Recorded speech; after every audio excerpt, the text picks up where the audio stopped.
بسم اللہ الرحمن الرحیم۔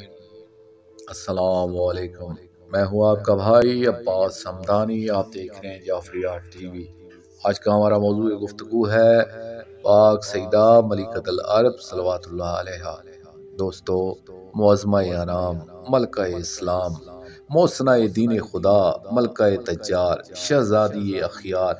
خاتون کائنات، سیدۃ السادات، الطاہرہ العذراء، کیسرہ یثرب و بطحا،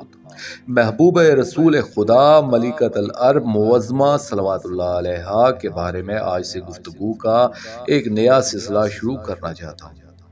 اور سب سے پہلے اپنے مالک و منم ازل اجر اللہ فرج شریف کے عطا کردہ علم و شعور کے مطابق ان کا تعارف کروانا چاہتا ہوں۔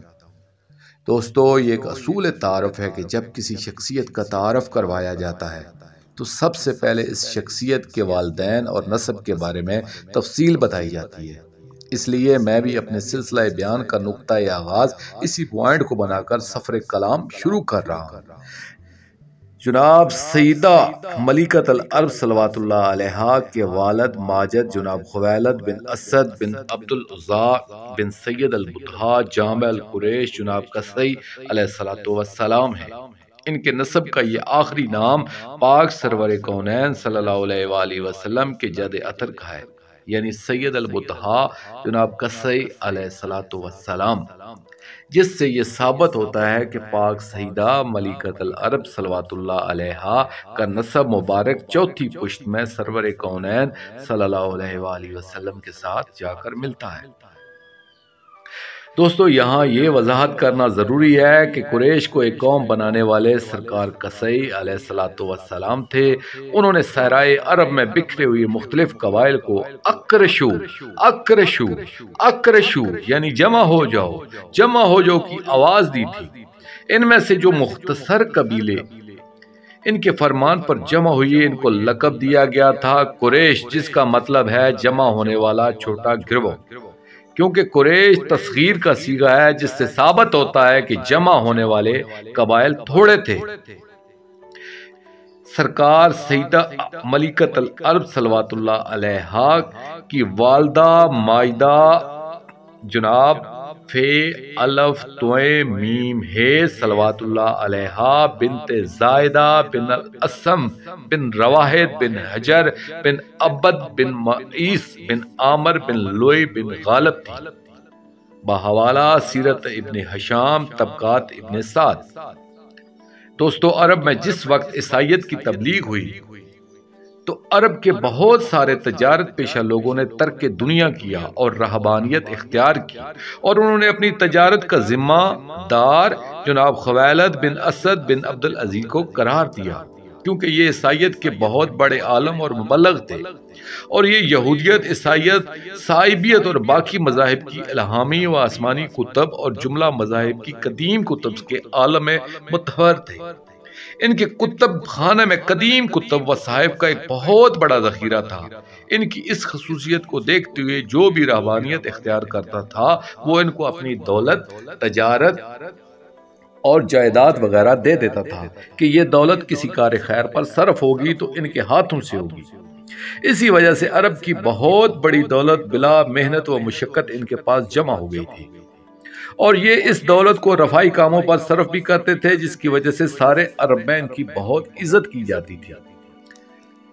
جناب عبد العزیٰ کے ایک فرزند تھے جناب اسد بن عبد العزیٰ۔ آگے اسد بن عبد العزیٰ کے 3 فرزند تھے، جناب نوفل بن اسد، جناب خویلد بن اسد، عمرو بن اسد۔ جناب نوفل بن اسد کے ایک فرزند تھے جن کا نام جناب ورقہ بن نوفل تھا، اور یہ تمام الہامی کتب کے عالم ربانی تھے، اور جناب خویلد کے بعد ان کے علم کے وارث قرار پائے۔ بعض کتب میں جناب ورقہ بن نوفل کو جناب خویلد کا چچا زاد بھائی لکھا گیا ہے، جو درست نہیں ہے۔ جناب خویلد بن اسد کی اولاد نرینہ نہیں تھی، ہاں ان کے کئی مبتنا بیٹے اور بیٹیاں تھیں۔ اس کی وجہ یہ تھی کہ یہ ایک عالم ربانی اور مذہبی شخصیت تھے، اور ان کو انسانیت سے پیار تھا، جس کی وجہ سے یہ بہت سی یتیم بچیوں اور بچوں کی مسلسل کفالت فرمایا کرتے تھے، اور عرب کی قدیم روایت کے مطابق ان زیر کفالت بچوں کو اپنی پہچان دی تھی، یعنی ان کو مبتنا بیٹا یا بیٹی بنا کر والدیت کے خانے میں اپنا نام لکھوایا تھا، کیونکہ عرب میں جو بھی کسی شخص کا لے پالک ہوتا تھا اس کو اس پالنے والے کی حقیقی اولاد سمجھا جاتا تھا، جیسا کہ سرور کونین صلی اللہ علیہ وآلہ وسلم نے اپنے چچا زاد جناب زید بن حارث بن عبد المطلب علیہ السلام کی پرورش کی تھی، تو جب تک خالق نے آیت بھیج کر منع نہیں کیا سارے لوگ ان کو یا ابن رسول اللہ صلی اللہ علیہ وآلہ وسلم کہہ کر خطاب کرتے تھے۔ ایسے ہی جناب خویلد نے بھی کئی یتیم بچے پالے ہوئے تھے، جن میں سے ایک نوفل بن خویلد بھی تھا جو جنگ بدر میں کفار کی طرف سے شامل ہو کر آیا اور پھر نار ہوا تھا۔ دوسرا لے پالک بیٹا عوام بن خویلد تھا جو زبیر کا باپ تھا۔ اس دور میں طلحہ اور زبیر کی جوڑی اپنے کارناموں کی وجہ سے بہت مشہور تھی۔ اس میں جو زبیر بن عوام کا نام ہے، یہ زبیر بن عوام اپنے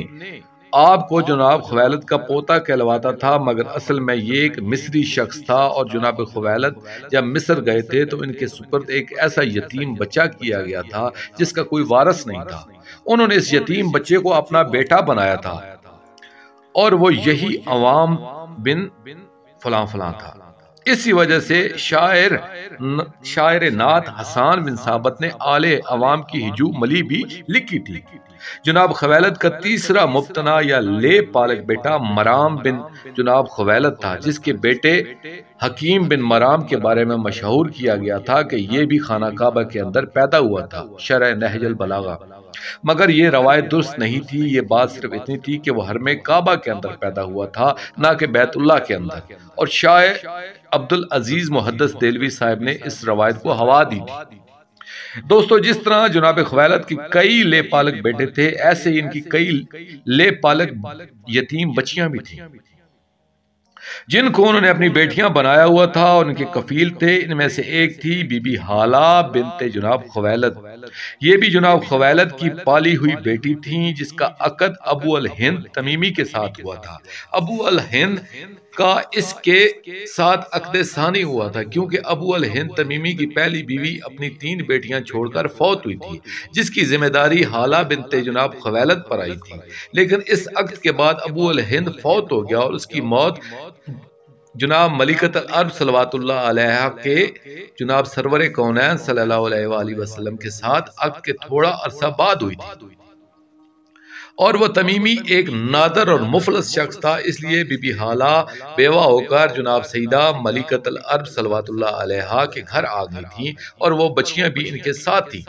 بحوالہ ملکۃ العرب صفحہ 189۔ بعد والوں نے انہیں نعوذ باللہ محسنہ اسلام پاک بی بی صلوات اللہ علیہ کی دختر ران قرار دے دیا، اور آج تک مورخین اس مسئلہ سے نہیں نکل سکتے۔ دوستو، ان بچیوں کی شادیاں جب ابو لہب کے بیٹوں کے ساتھ ہوئیں تو وہ جوان تھیں، مگر بعض واضحین روایت نے یہ لکھا ہے کہ جس وقت زے یہ نون بے کی ولادت ہوئی تو سرور کونین صلی اللہ علیہ وآلہ وسلم کا سن مبارک 30 سال کا، اور رے کاف یہ ہے کی پیدائش کے وقت 33 سال کا تھا، اور اعلان نبوت 40 سال کے سن میں فرمایا، اور اس سے پہلے ان کی شادیاں ابو لہب کے بیٹے عتبہ وغیرہ کے ساتھ ہو گئی تھی،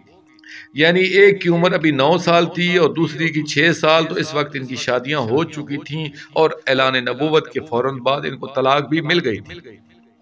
بحوالہ شرح فقہ اکبر استغیاب تاریخ خمیس حبیب السید موہب المدانیہ نور الابصار۔ اس کے بعد ان کی شادی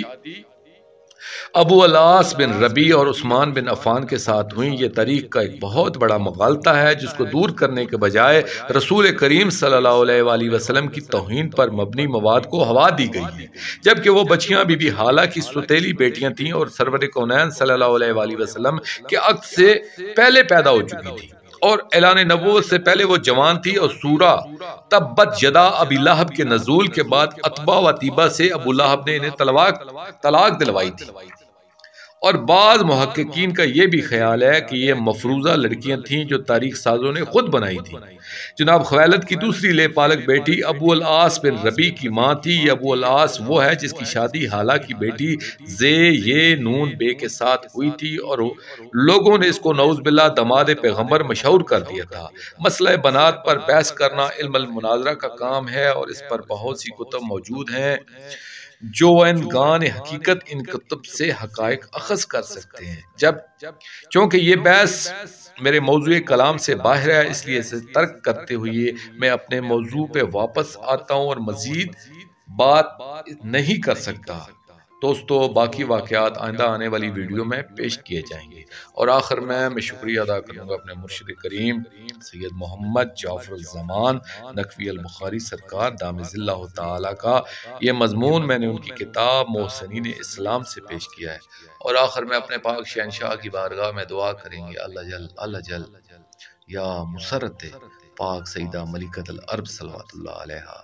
اللہ جل یا امان الخائفین، یا بلد الامین، یا سفینۃ النجات، اجر اللہ تعالی فرجک و صلوات اللہ علیکہ یا ربا محمد و آل محمد صلی اللہ محمد و آل محمد واجل فرج آل محمد صلی اللہ علیہ وآلہ وسلم۔